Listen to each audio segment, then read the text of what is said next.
So I'm Charles McCaffrey. I'm a Navy veteran. I'm currently the executive director of Eastern Market Main Street, which helps small businesses.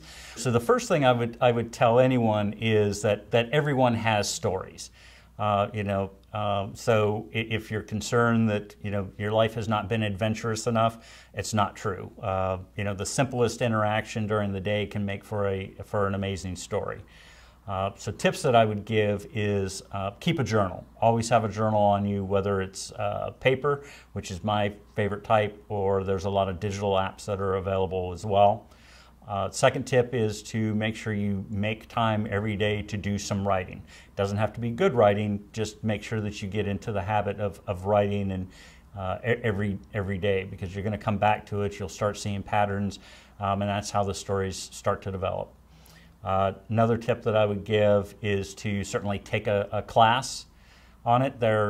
Besides the Armed Services Arts Partnership, there are a lot of storytelling classes and venues to try storytelling. Another part of those venues is going out and watching and observing good storytellers and being comfortable and familiar with the environment and how it works. Another tip I would give is to keep the story narrow. One of my favorite scenes from The Simpsons, and there always seems to be a Simpsons episode or a Simpsons scene, depending on what you want to talk about, but it's called Grandpa Simpson Onion Story.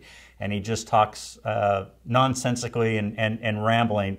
And that's a really good example of what storytelling is not.